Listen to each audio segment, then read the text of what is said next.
Bueno, pues hemos estado estudiando todo este año acerca de la familia y después de varios meses de estudiar varias características de una familia cristiana, con la ayuda del Señor tomamos la decisión de estudiar la vida de Isaac y Rebeca. Hemos pedido al Señor que nos ayude a rescatar esos principios bíblicos que se han ido perdiendo a través del tiempo y todo lo que hemos estado estudiando, ver cómo se refleja en esta familia cristiana.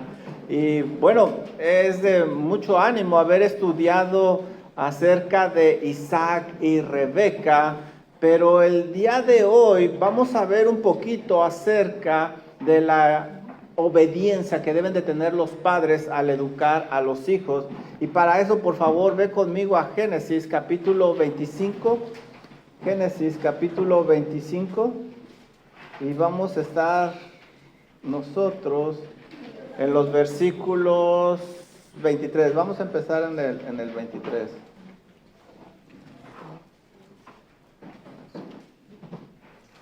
Génesis 25, 23. Dios hizo el primer sonograma de la historia y le dijo a Rebeca e Isaac lo que estaba sucediendo en ese embarazo. Y lo vemos aquí. 2 naciones hay en tu seno y 2 pueblos serán divididos desde tus entrañas.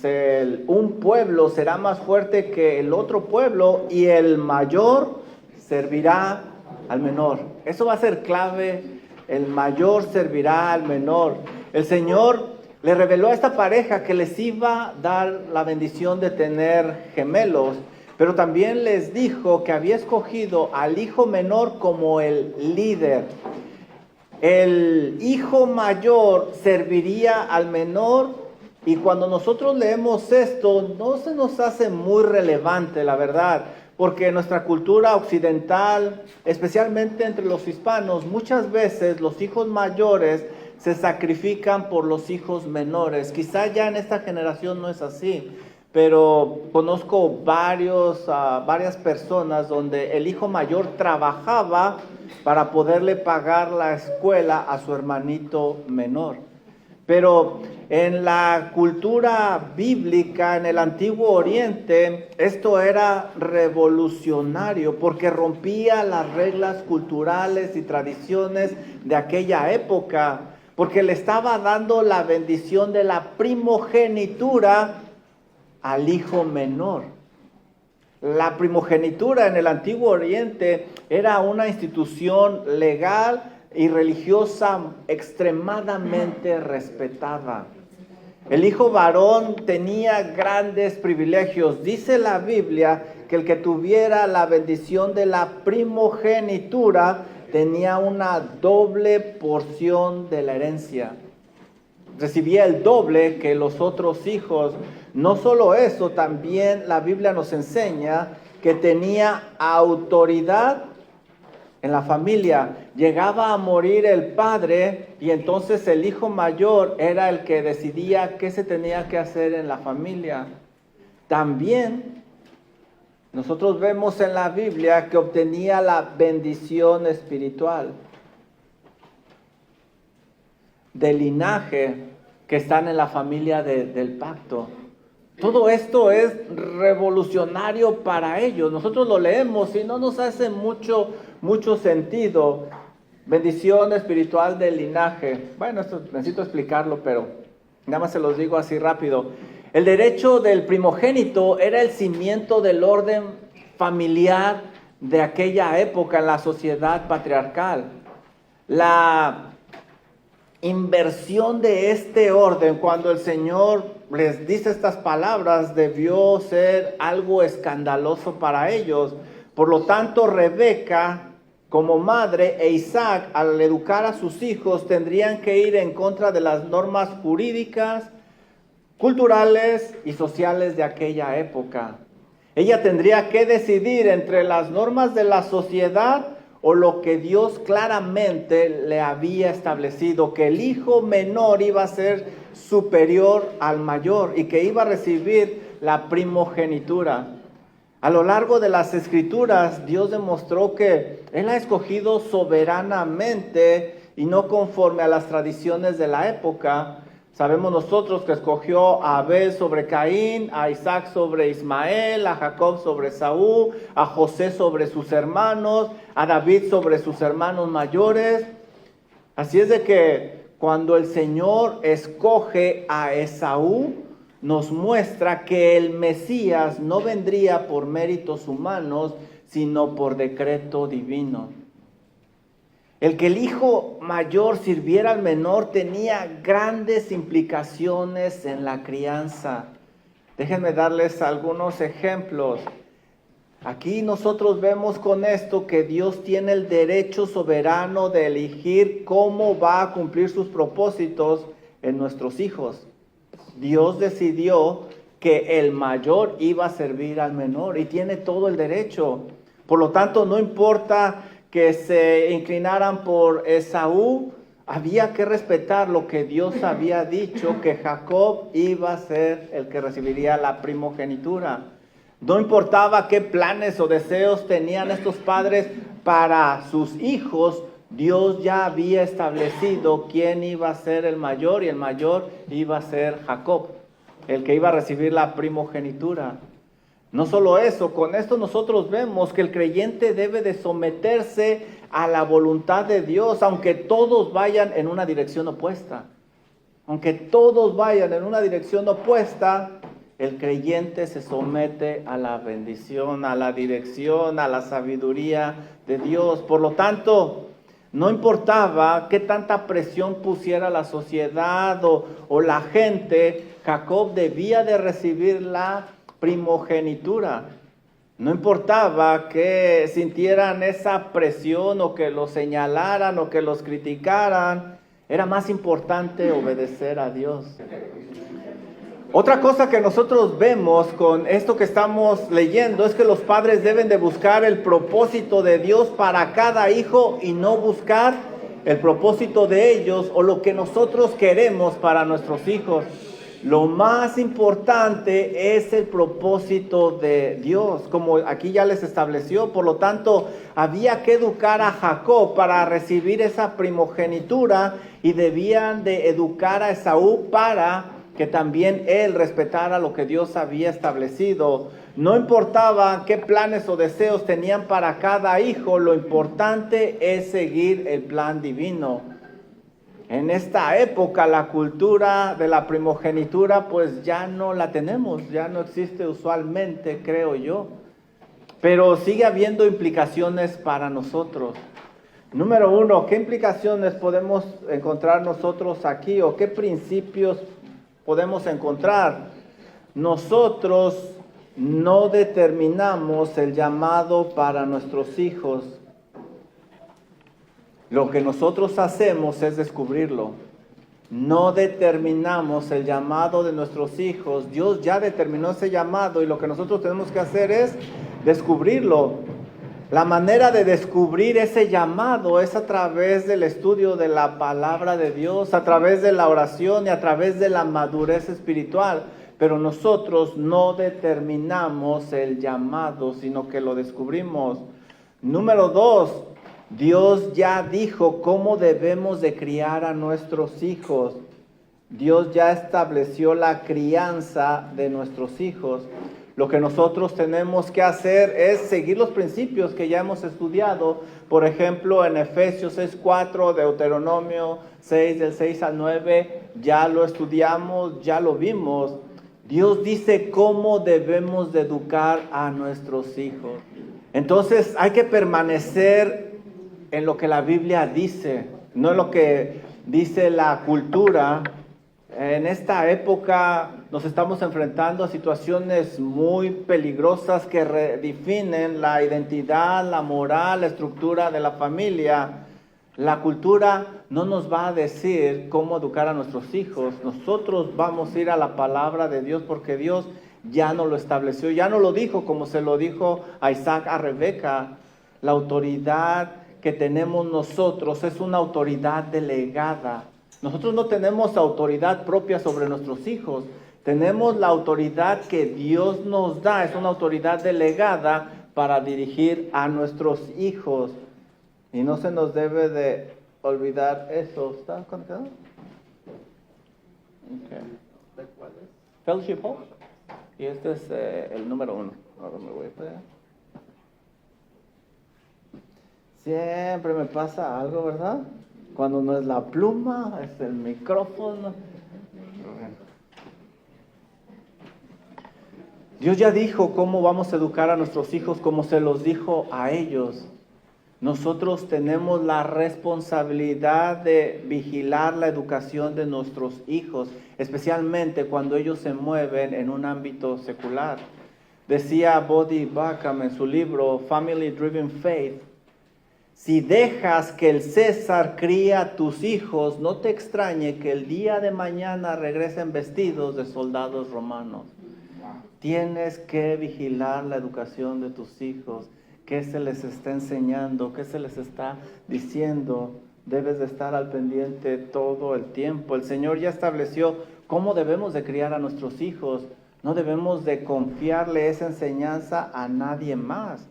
También Dios ya nos dijo qué deseo debemos de tener para nuestros hijos.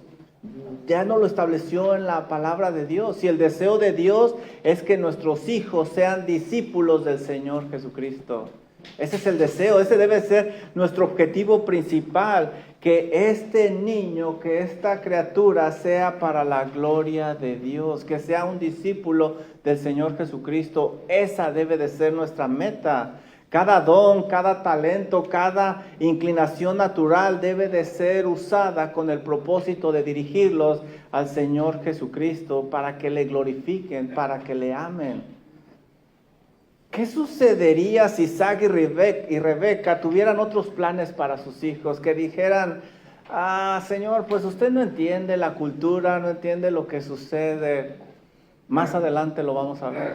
Más adelante vamos a ver qué sucede cuando los creyentes deciden tomar un rumbo diferente. Y déjenme adelantarles que las cosas no terminan bien. No terminan bien. En Génesis 25-23 tenemos una elección soberana sorprendente. Cuando Dios dice que el mayor servirá al menor, esto es sorprendente, porque nos recuerda que el Mesías vendría soberanamente y no por designio humano o no por mérito humano. También nos recuerda que los planes de Dios no siempre siguen la lógica humana, pero siempre son justos, sabios y buenos, siempre. Por lo tanto, Dios sabe qué es lo mejor para tus hijos, aunque tú no lo puedas percibir. Siempre lo que Dios determina es mejor. ¿Qué debo de hacer para contribuir a la formación espiritual de mis hijos? ¿Qué es lo que debo de hacer yo en mi responsabilidad humana? Debo tener como objetivo principal para mis hijos la fidelidad espiritual y no el éxito terrenal. Muchas veces nos enfocamos mucho en su formación académica, que sean personas exitosas, y vamos a ver más adelante el precio que se paga cuando dejamos de lado lo espiritual. Lo principal es que mi hijo sea para la honra y gloria de Dios. ¿Para qué quiero un ejecutivo multimillonario que va camino al infierno, que tiene una familia disfuncional? No ayuda de mucho. Preguntas de aplicación, ¿están listos? ¿A qué hora van a poner la película? ¿Quién dicta en tu hogar el rumbo que toma la educación de tus hijos? ¿Quién lo dicta? ¿Quién lo dicta? Analicen su hogar. ¿Quién realmente está dictando la educación de sus hijos? Si Dios llama claramente a tu hijo, quien tiene una mente brillante, quien es un genio, si Dios claramente lo está llamando a las misiones, ¿lo apoyarías?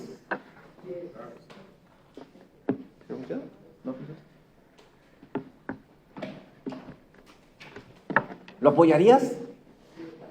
Hay quienes te dirían: le estás cortando las alas. ¡Qué desperdicio!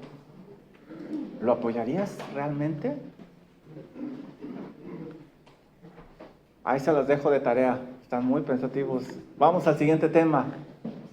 Y no va a haber película el día de hoy. No funcionó. Y ahora que ya había funcionado mi pluma. Estaba yo tan contento. Bueno, no. Bueno, pueden seguir sus hojitas ahí. Los padres deben apreciar las diferencias que Dios dio a sus hijos. Es lo siguiente. Lo primero que nosotros vimos es de que los padres deben seguir el plan de Dios para cada hijo.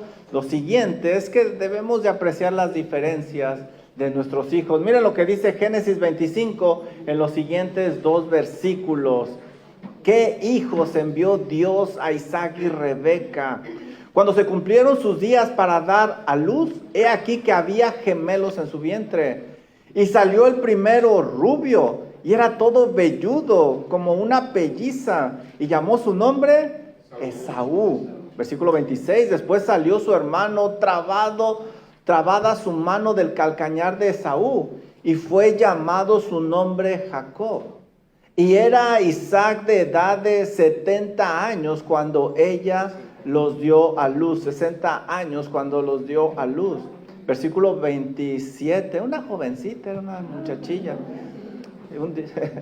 Isaac también, Isaac de 60 años, ella tenía 40.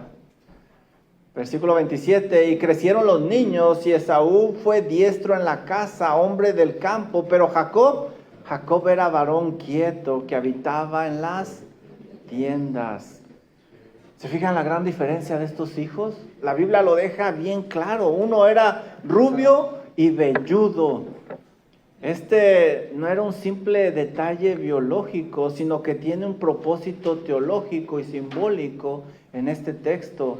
Cuando dice que era rubio, esta palabra proviene de Adam, que significa rojizo, rojo, bermejo. Esta palabra aparece solo 3 veces en la Biblia. Esta palabra, como la vemos aquí, se refiere a Esaú en este texto y se refiere a David 2 veces en Primera de Samuel. En ambos casos indica que tanto Esaú como David tenían rasgos físicos muy notables. Diríamos en México, era carita el muchacho. Bien presentable, varonil, como yo, guapo, como yo hubiera querido ser, pero pues no alcanzó para más.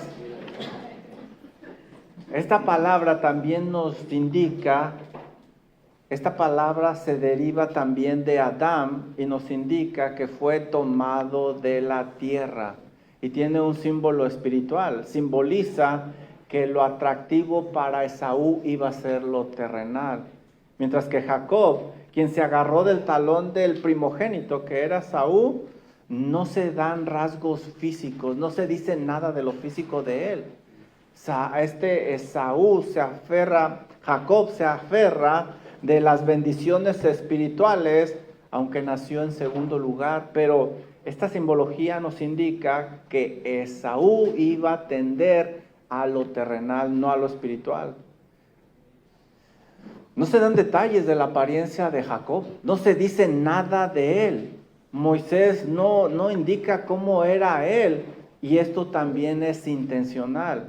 En el relato Dios no se enfoca en la apariencia, sino en el corazón de Jacob que va a ir moldeando a través de la Biblia, a través del libro de Génesis.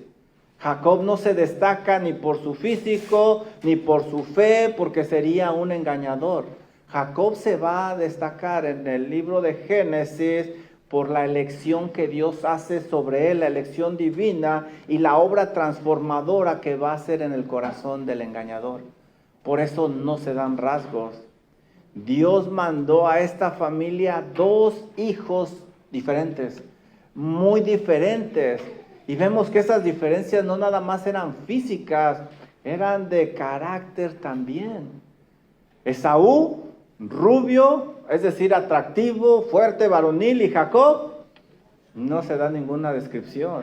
Esaú era un hombre de campo, cazador, varonil. Jacob era un hombre tranquilo que se la pasaba en las tiendas. Tiendas eran las casas donde vivían. Decía, ay, andaba en el mall. No, las tiendas de campaña, las tiendas donde vivían. Esaú era figura del hombre natural, mientras que Jacob figura del hombre espiritual conforme se va la narración. Vamos a ver, no creo que entremos a ese tema pero a fondo, pero Esaú despreció la primogenitura, mientras que Jacob anhelaba la primogenitura, peleó por la primogenitura desde que nació. Dios mismo ordenó estas diferencias no como un error genético, sino como parte de su propósito. ¿Por qué estoy haciendo este énfasis? Porque no iba a ser fácil educar a estos dos torbellinos. Desde el vientre de Rebeca ya están dando dificultades. Se requiere que ellos estén unidos, que se pongan de acuerdo, que busquen el rostro de Dios para educarlos. Estos padres debían amar a sus hijos también por igual, son muy diferentes. Dios les dio hijos radicalmente distintos en apariencia y en carácter, y eso muchas veces hace que tengamos la tendencia de identificarnos más con uno que con los demás, y empezamos a tener favoritismos. Y eso es muy peligroso. Estos padres creyentes debían apreciar y valorar estas diferencias como parte del plan divino de Dios. También ellos debían de guiarlos en la misma manera y con el mismo amor, porque eran enviados por Dios, no con favoritismos. También estos padres debían de confiar en que Dios cumpliría su propósito en cada uno de ellos como se los había establecido. Aun cuando iban a ser difíciles de guiar, iban a ser difíciles de criar, lo vimos desde el inicio. También ellos debían de ver estos hijos diferentes y complejos como un instrumento para reflejar el amor imparcial que Dios tiene sobre sus hijos. Los hijos no vienen con características diferentes al azar. Tienen un propósito divino. Vienen por diseño de Dios y debemos nosotros como padres apreciar esas diferencias y pedirle al Señor sabiduría para guiar a esos hijos que son diferentes.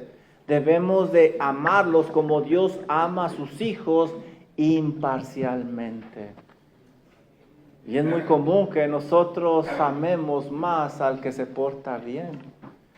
Y es muy común que el corazón se quebrante con el hijo que es rebelde.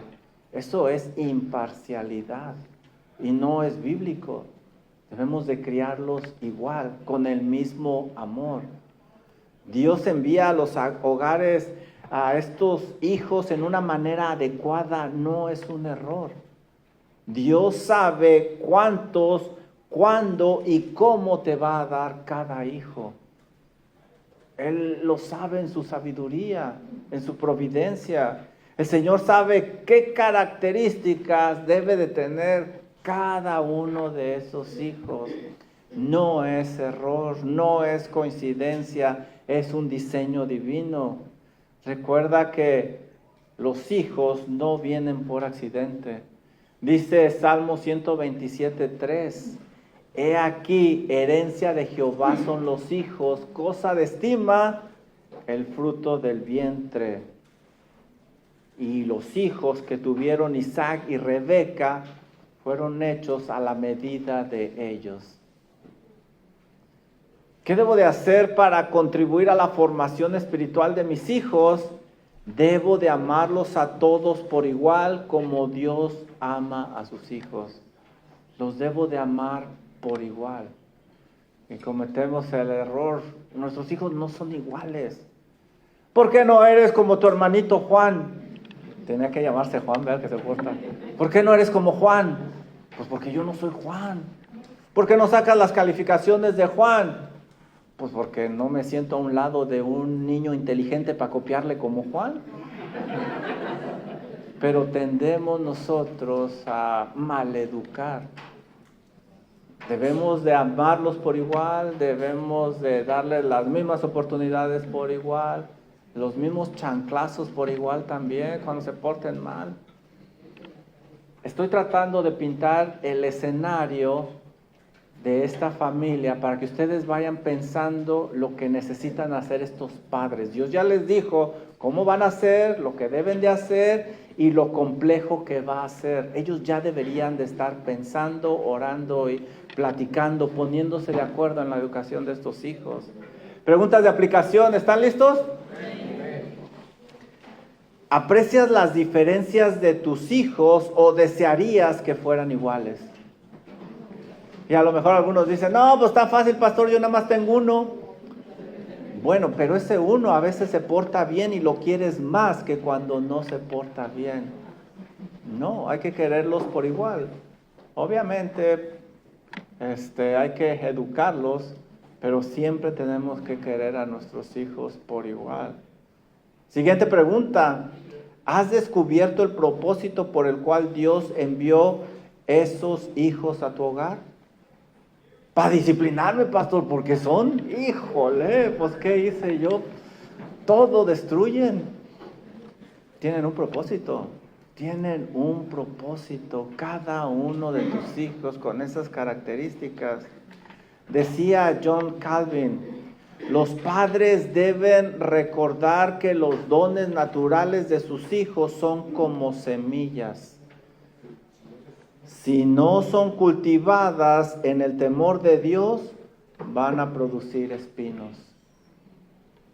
En otras palabras, debes de dirigir y encaminar a tus hijos, porque si no los diriges o encaminas, el día de mañana van a causar graves problemas.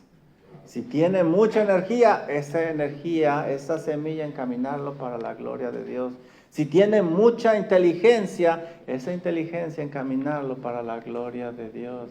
Si tiene mucha personalidad, aún esa personalidad, ese talento, esa voz, qué sé yo, cada cosa es como una semilla que si no la cultivamos en el temor de Dios, dice John Calvin, va a producir espinos. Va a producir espinos y ese va a ser nuestro siguiente encabezado. Los padres no deben descuidar su comunión con Dios para poder educar a sus hijos. Miren lo que pasa con esta familia y es increíble, difícil de aceptar y creer. Hasta ahorita, hermanos, hemos estudiado en estas semanas que Isaac y Rebeca obedecieron a Dios en casarse. La historia de Isaac y Rebeca es hermosa, es preciosa, cómo ellos llegan a casarse. También hemos visto que ambos eran personas de oración, oraban constantemente, enfrentaron juntos dificultades, retos, y ellos siempre de la mano, luchando juntos. ¿Se acuerdan cuando se casaron? El primer reto fue enfrentar la tristeza de Isaac por la muerte de su madre. Se consoló Isaac con su esposa Rebeca. Lo siguiente que enfrentaron fue la esterilidad de Rebeca. Esa crisis de fe, si Dios dijo que de esta descendencia iban a venir muchos hijos y mi esposa es estéril, ¿dónde está Dios? ¿Por qué enfrentaron juntos esa crisis? Oraron para que Dios le concediera a Rebeca tener un hijo. ¿Y qué tal el embarazo de alto riesgo de Rebeca? ¿Cómo se separó Rebeca y en lugar de dejar ir sus sentimientos fuera de lugar, oró a Dios? Y Dios le dio la fortaleza a través de su palabra, aunque no le quitó el dolor. Fue un embarazo complicado, lo estudiamos. Parecería que esta pareja está sólida, estable, nada va a poder distraerlos del camino del Señor. Pero miren lo que dice el versículo 28, Génesis 25, 28. La Biblia por primera vez muestra a Isaac y a Rebeca tomando caminos diferentes. ¿Y saben cuál era su talón de Aquiles? Génesis 25, 28. Y amó Isaac a Esaú porque comía de su casa, mas Rebeca amaba a Jacob. Wow. Yo lo he dicho por muchos años, o los hijos unen más al matrimonio o los separan. Lo que tenemos aquí no es simplemente una inclinación por un hijo o una nota bibliográfica. Aquí tenemos cómo el favoritismo pecaminoso destruye la unidad espiritual. Además, pone un gran tropiezo al propósito divino de la santidad que Dios desea en el hogar. Lo que debió de haber sido una gran bendición, que son los hijos, sutilmente vamos a ver que van a separar a estos padres y van a tener un final inesperado. Dios no muestra imparcialidad. Tenemos muchos ejemplos: Deuteronomio 10:17, Hechos 10:34, Romanos 2:11, en fin. El favoritismo rompe el reflejo del amor imparcial que va a moldear a los hijos. Hace mucho daño. El amor de Isaac y Rebeca a sus hijos no era nada espiritual. La Biblia dice que el amor de Isaac por Esaú era convenenciero. ¿Te fijas lo que dice la Biblia? ¿Por qué lo amaba? Porque cocinaba bien rico. Cocinaba bien rico. Comía de su casa y en su casa el borrón. Esa es conveniencia. Esta palabra es interesante. El texto da a entender que si Esaú no casara, quiere decir que ese amor no sería el mismo. ¿Te das cuenta? ¿Qué pasó con este Isaac? ¿Qué sucedió? Ese amor no era constante, era un amor condicional. Si tu hijo me provees lo que yo quiero, te amo. Si no, ese no es un amor espiritual. Si tú te portas bien, hijo, te amo, pero si te portas mal, no te amo. Si tú me obedeces, si tú me das por mi lado, si tú satisfaces mis emociones, te amo. Por eso hay hijos que son barberos. Híjole, ya saben cómo con la mamá. Nada más ponen esa cara así de gatito caído. Ay, ternurita, y obtienen todo lo que quieren. ¿Cierto o no? No me contesten, acuérdense que nomás es para que piensen ustedes. Sí, la verdad que sí. Y desde chiquitos las ternuritas son, pero... Ahora, no se dice que tuviera por lo menos ese tipo de amor por su otro hijo, por Isaac, por Jacob. Ahora, por su parte, no se dan detalles sobre la razón del amor de Rebeca hacia Jacob. No se dice nada, ¿te das cuenta? Simplemente dice que se inclinaba por Jacob. Pero con lo que dice el texto, vemos que el amor de Rebeca para su hijo era constante. No había una condición. Y eso es más común en las mamás, en las mujeres. Su amor no estaba basado en un beneficio como el de Isaac, pero sí estaba basado en una emoción que no tenía una dirección espiritual. No tenía un asentamiento bíblico. Este es un amor pecaminoso, porque también no se dice que amara de esa manera a su otro hijo. Se inclinaba por Jacob. De seguro era un hijo barbero este. De seguro. ¿Dónde fue la última vez que nosotros leímos la palabra amor? Y amó Isaac a Esaú y amó Rebeca a Jacob. ¿Dónde fue la última vez que nosotros leímos ese verbo amar? Miren lo que dice Génesis 24:67. Yo sé que no se acuerdan, ya hace algunas semanas que lo estudiamos. Es más, ni se acuerdan de qué prediqué la semana pasada, ¿verdad? No se apuren, yo tampoco. Miren dónde fue la última vez que nosotros leímos la palabra amor. Y Isaac trajo a Rebeca a la tienda de su madre y tomó a Rebeca por mujer y esa fue la última vez que leímos la palabra amar. Este amor de Isaac por su esposa, de este versículo es puro, afectivo y con un propósito divino. Vino como resultado de la obediencia a Dios de unirse en matrimonio con esa mujer. Pero ahora vemos en este versículo un amor alterado, corrompido y muy carnal. ¿Qué sucedió? ¿Qué pasó con esta pareja? ¿En qué momento se descuidaron? Los que están casados, analicemos nuestros matrimonios. Llegamos a casarnos y no, todo va a ser miel sobre ovejas. Sobre ovejas, ¿no vean? No creo que sepa rico. Miel sobre hojuelas. Sobre hojuelas. Sobre ovejas, no lo intenten, no creo que les guste. Nos casamos y todo positivo. Bien. Pero ¿en qué momento nos descuidamos y esto se empieza a fracturar? ¿Qué momento? Algo debió haber pasado, debió haber habido un factor que empezara esa fractura que fue creciendo.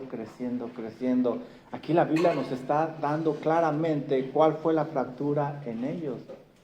Nos casamos, estamos bien anestesiados, pero pasa la anestesia y sale el verdadero yo. Y si no tenemos cuidado, empiezan fracturas que más tarde van a derribar ese hogar.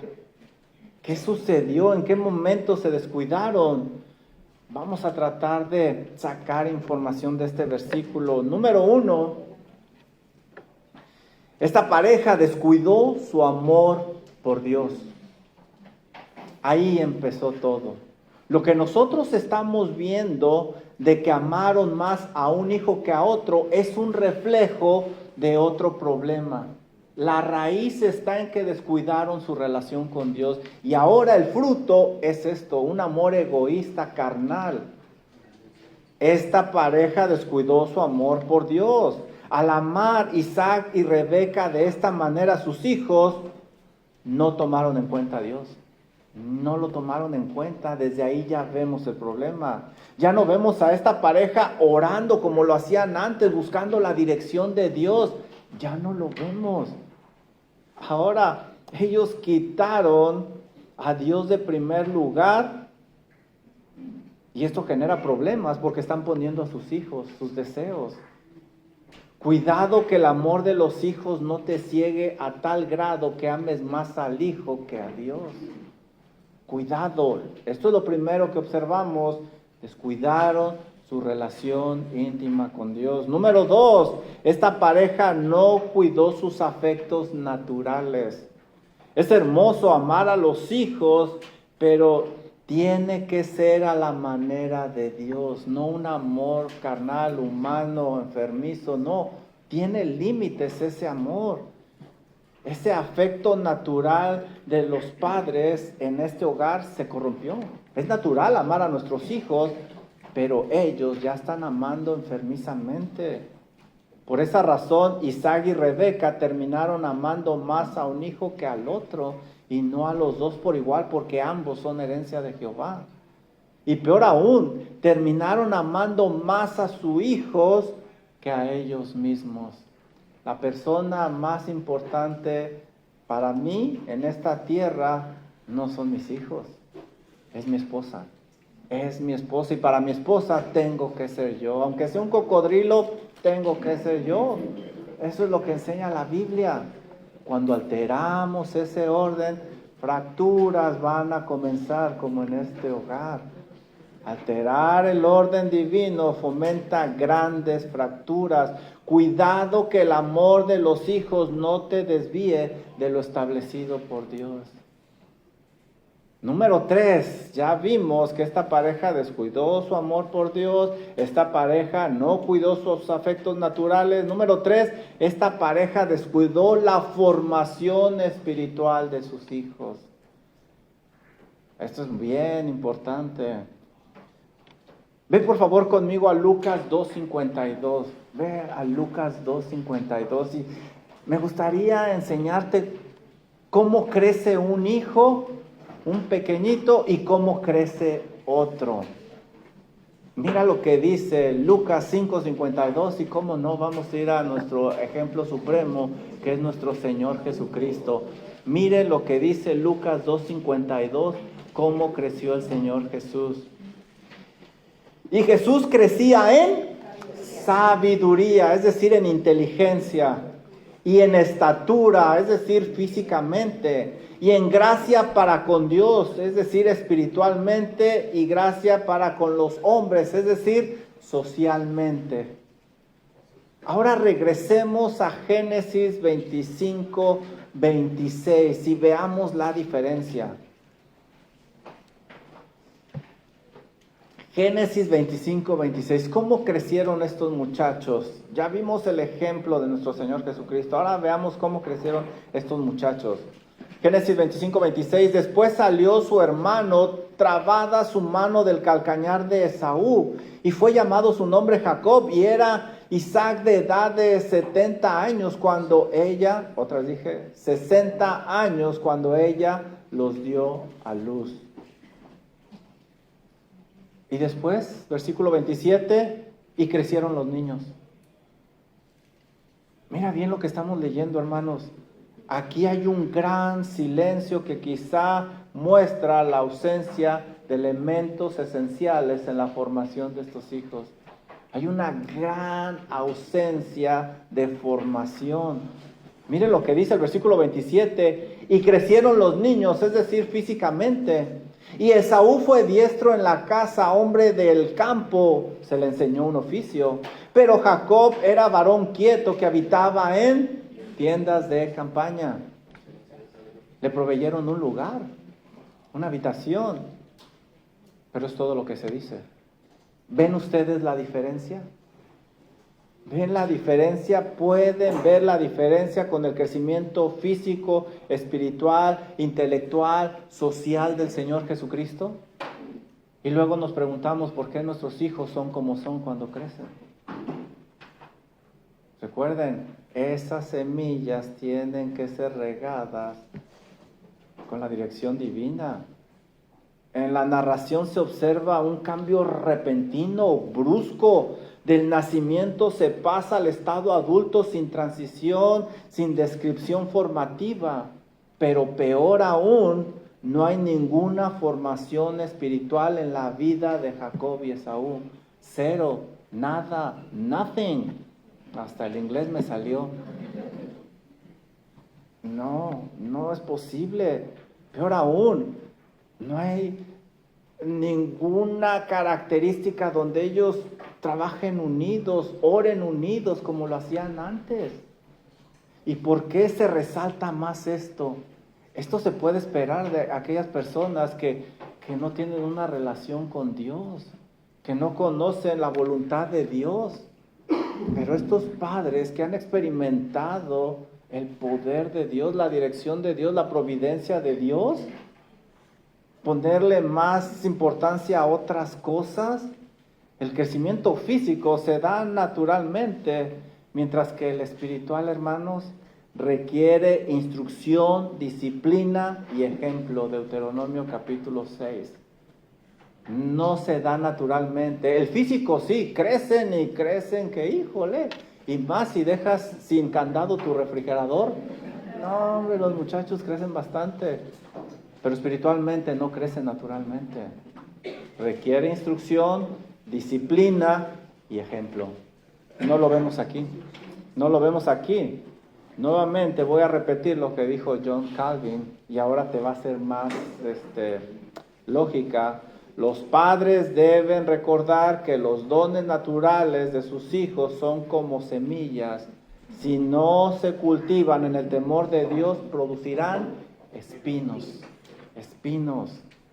Por eso no es de extrañarse las decisiones que tomaron estos hijos cuando crecieron. Mira lo que dice Génesis 26, 34. Esaú fue un pervertido, polígamo. Dice Génesis 26, 34.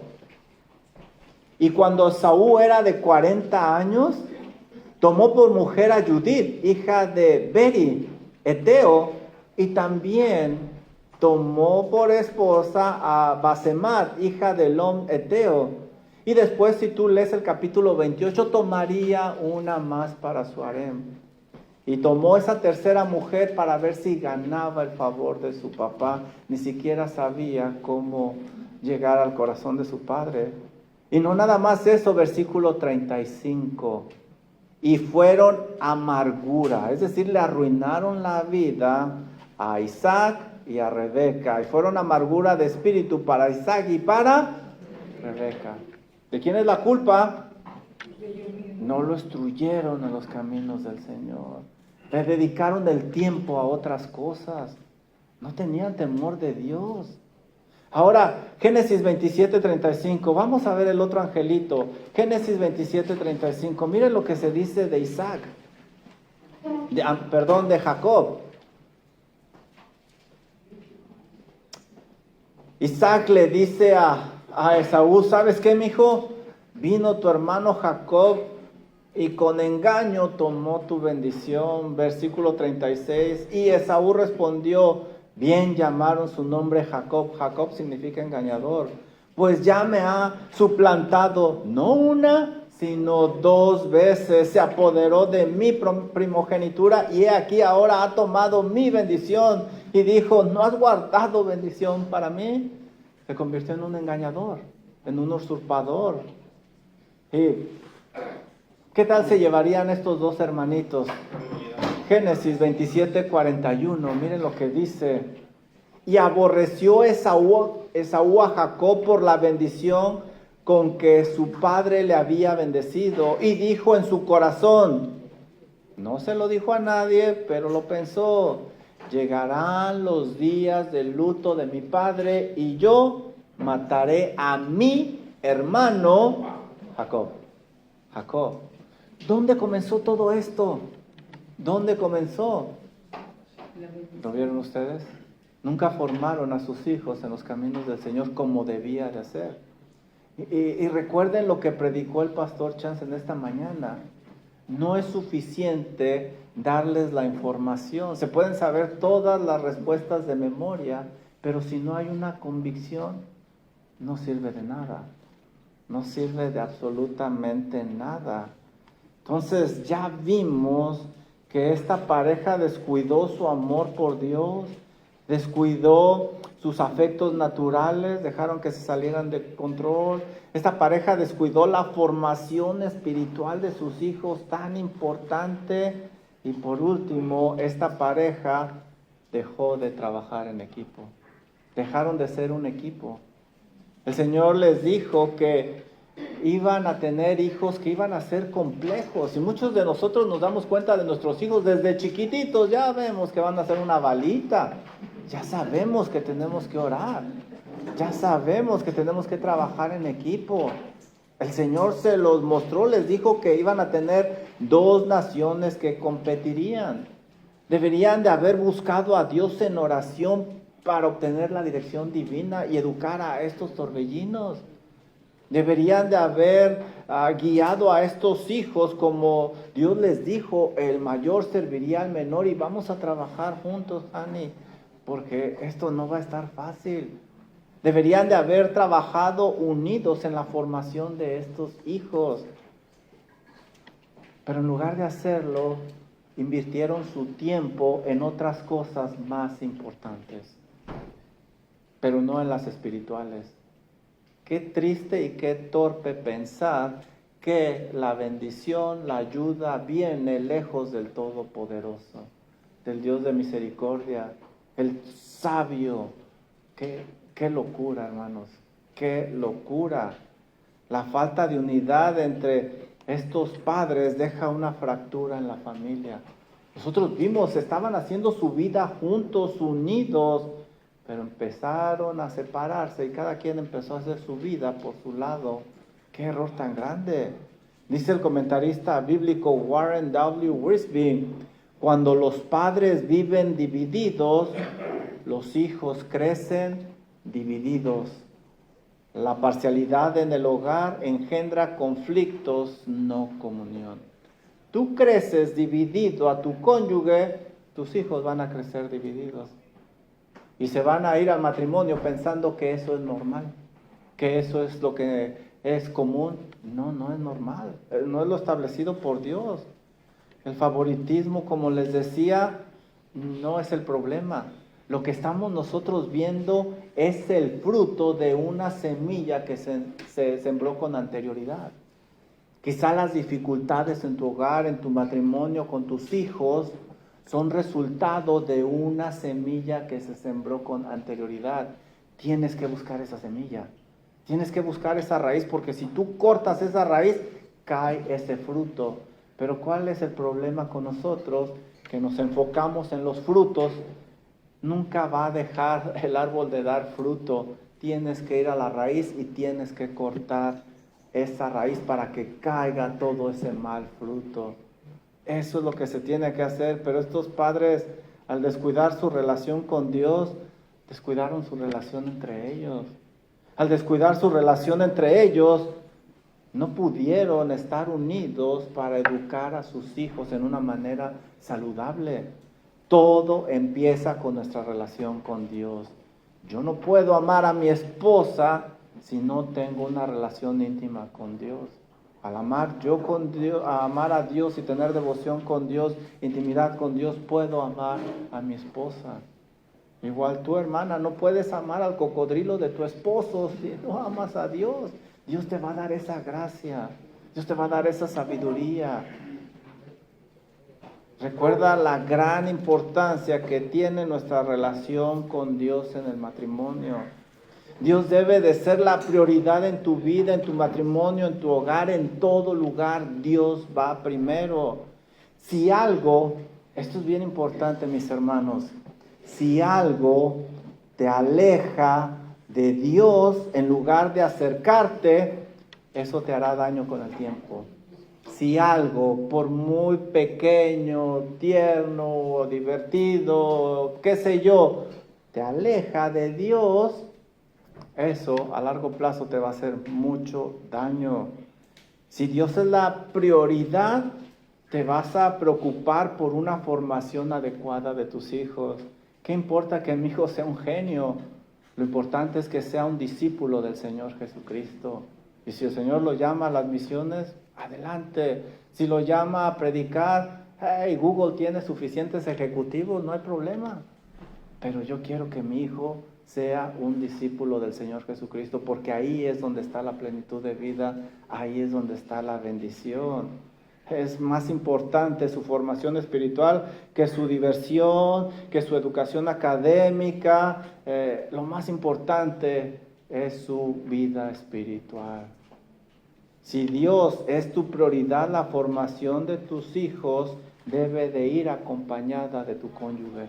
No los puedes educar tú solo, pero si por alguna razón tú estás solo en la educación, hay gracia suficiente también para ti, aunque es más complicado. Pero si tienes a tu cónyuge, trabajen juntos, unidos.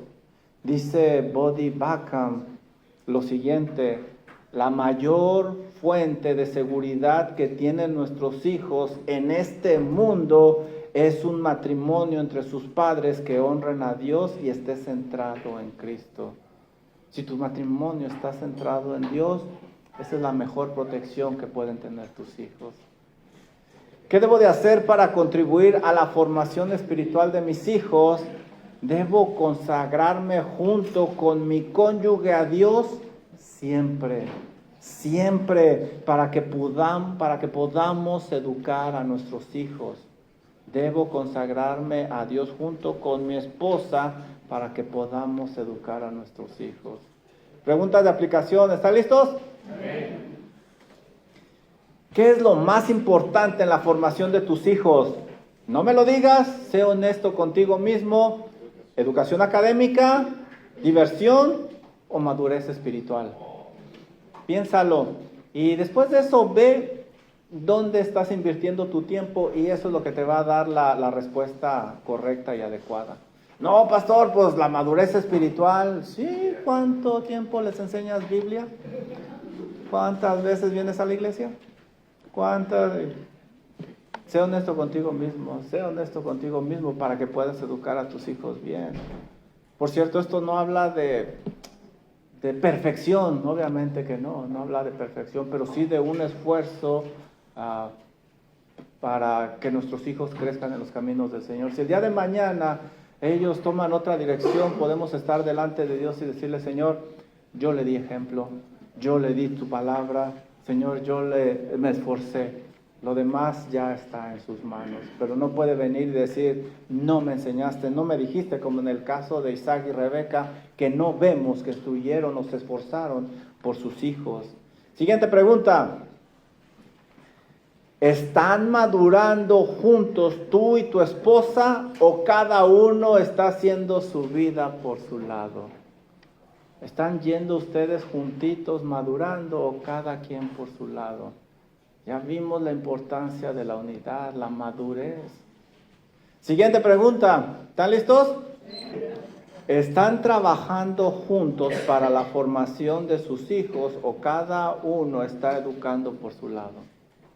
Tienen que ponerse de acuerdo, tienen que trabajar juntos, unidos, porque los muchachos, los niños son bien inteligentes, siempre van con el más débil. Platiquen, pónganse de acuerdo y que vayan al mismo camino, porque como estudiamos, unos padres divididos van a dividir a sus hijos también. La siguiente clase va a ser importante porque es muy triste. Porque es algo que se ve muy común, muy común. El esposo no le da el amor bíblico que Dios establece en su santa palabra a la esposa, y como la esposa está hambrienta de amor, ¿saben de dónde obtiene ella ese amor? De los hijos. Por esa razón, cuando los hijos se van, se quedan dos completos extraños que aunque viven en la misma casa, viven separados. Es lo que vamos a ver tristemente con esta familia. Que el Señor nos ayude. ¿Alguna pregunta, duda, comentario?